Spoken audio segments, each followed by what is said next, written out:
Assalamu alaikum wa rahmatullah, j'espère que vous allez bien. La sourate que nous allons étudier aujourd'hui est une sourate mécoise composée de 29 versets. Elle décrit certains événements du jour de la résurrection et on rapporte en ce sens du prophète alayhi salatu wassalam, celui qui aimerait voir le jour de la résurrection comme s'il le voyait de ses yeux, lise les sourates l'obscurcissement, la rupture et la déchirure. C'est ainsi que la sourate commence en ces termes. Quand le soleil sera obscurci et que les étoiles deviendront ternes et les montagnes mises en marche. Cela signifie que le soleil deviendra une masse obscure, il perdra sa lumière et disparaîtra.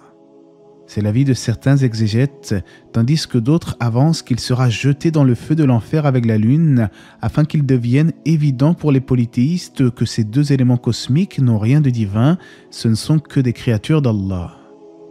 Il est dit aussi que le soleil et la lune seront enroulés, comme nous l'avons déjà vu dans la sourate Al-Qiyamah. Le verset numéro 2 nous informe que les étoiles deviendront ternes, c'est-à-dire qu'elles seront obscurcies et dispersées. Tout cela souligne un désordre cosmique sans précédent. De surcroît, les montagnes seront mises en mouvement afin d'être réduites en poussière. Et les chamelles à terme négligées et les bêtes farouches rassemblées. Et les chamelles à terme négligées signifie que ce jour-là, les gens abandonneront tout ce qu'ils chérissaient lorsque les événements du jour du jugement surviendront. L'exemple est celui des chamelles porteuses parce qu'elles étaient le bien le plus précieux des Arabes.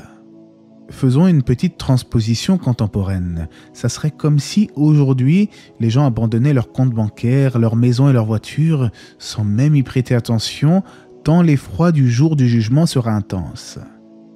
Quant au passage « et les bêtes farouches rassemblées », selon Cheikh Saadi, cela fait allusion au jugement de certains animaux, comme on le rapporte du prophète alayhi salatu wassalam. La brebis à cornes qui aura opprimé celle qui n'avait pas de cornes sera punie. Mais au final, les animaux qui ne sont pas dotés de raison redeviendront poussière. Certains pourraient rétorquer, quel est alors le but de ce jugement ? Eh bien, on peut répondre à cela en disant que la justice d'Allah est si grande que même certains animaux seront jugés afin que la justice soit pleinement manifestée ce jour-là. Et s'il en est ainsi pour les animaux, que dire des êtres humains ? L'injustice deviendra ténèbres au jour de la résurrection et le voleur, tout comme l'agresseur, devront répondre de leurs actes. Et Allah ne commet ni erreur ni oubli. Certains savants pensent que le fait que les bêtes soient rassemblées signifie qu'elles se mélangeront entre elles, mais ce qui est le plus probant selon Ibn Jarir est qu'elles seront simplement rassemblées. La sourate continue en nous disant « et les mers allumées et les âmes accouplées ». Pour Mujahid et d'autres, cela signifie que la mer sera enflammée. Peut-être à cause de la proximité du soleil, et Allah sait mieux. Pour d'autres érudits, cela signifie qu'elle s'asséchera complètement. Et les âmes accouplées renvoient au fait que les gens seront réunis en différents groupes pour le jugement, et cela est l'avis de nombre de pieux anciens. Et qu'on demandera à la fillette enterrée vivante pour quel péché a-t-elle été tuée. J'ai déjà évoqué l'explication de ce verset plusieurs fois, mais je pense à ceux qui arrivent en cours de route. Je suis donc obligé de me répéter. Avant l'avènement de la mission du prophète sallallahu alayhi wa sallam et la révélation du Coran, les Arabes étaient encore dans ce que l'on appelle la période de l'ignorance. Certaines pratiques barbares consistaient à enterrer les fillettes vivantes, soit par mépris pour le genre féminin, soit tout simplement par crainte de la pauvreté. Autrement dit, la naissance d'une fille était généralement perçue comme une mauvaise nouvelle pour les Arabes de l'époque pré-islamique. Le verset nous indique donc que cette injustice sera dévoilée au jour du jugement. Allah continue la sourate en disant « Et quand les feuilles seront déployées, et le ciel écorché, et la fournaise attisée, et le paradis rapproché, chaque âme saura ce qu'elle a présenté. » Les feuilles déployées sous-entend le registre des œuvres qui sera remis dans la main droite ou dans la main gauche du serviteur en fonction de ses actions. Le ciel sera écorché dans le sens où il disparaîtra, comme l'a expliqué Ad-Dahhak. On pourrait aussi penser que cela renvoie au fait que le ciel sera fissuré pour laisser passer les anges, comme l'indique un autre verset, et le jour où le ciel sera fendu par les nuages et que l'on fera descendre des anges. Ensuite, la fournaise sera attisée pour les infidèles et le paradis rapproché pour les vertueux.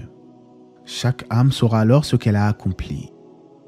Conséquemment, Allah nous dit dans le sens du verset « Non, je jure par les planètes qui gravitent, qui courent et disparaissent ».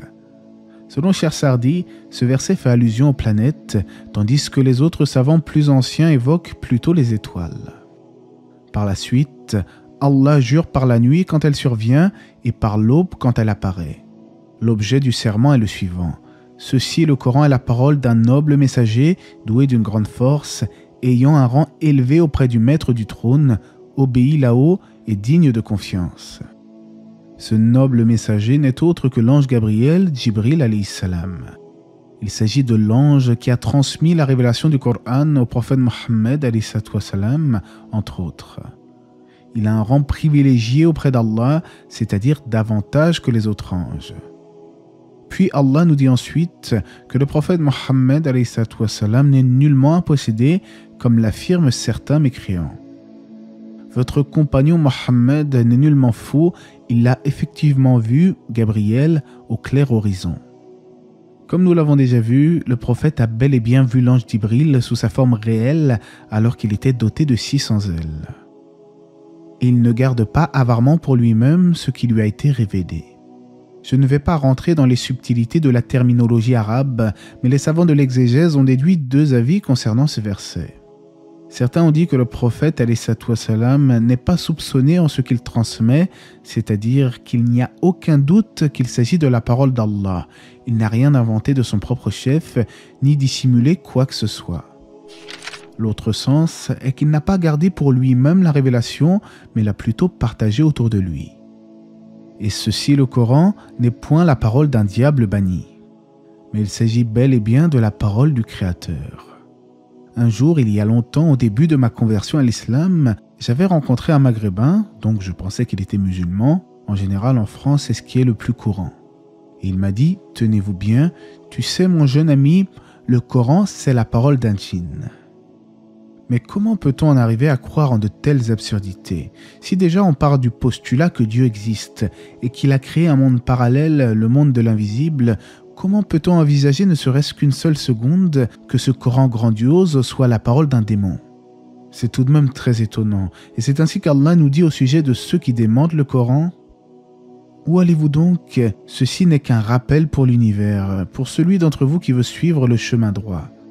Mais vous ne pouvez vouloir que si Allah veut, lui, le Seigneur de l'univers. En d'autres termes, où allez-vous chercher toutes ces sornettes en prétendant que le Coran est la parole d'un démon ou autre élucubration? Subhanallah, c'est exactement ce que j'ai pensé lorsque l'homme dont je vous ai parlé m'a dit que le Coran avait été rédigé par un djinn. Je me suis dit, mais où est-il allé chercher ça, celui-là? Le Coran, c'est plutôt un rappel pour l'univers, pour tous les peuples.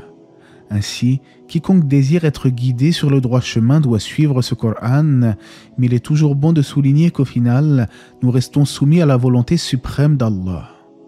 Cela signifie que quiconque Allah guide, nul ne peut l'égarer, et quiconque Allah égare, nul ne peut le guider.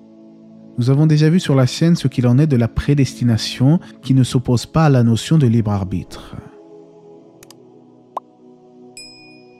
En définitive, dans cette sourate, nous avons vu ensemble qu'au jour du jugement, le monde tel que nous le connaissons prendra fin et chacun sera confronté à ses actes.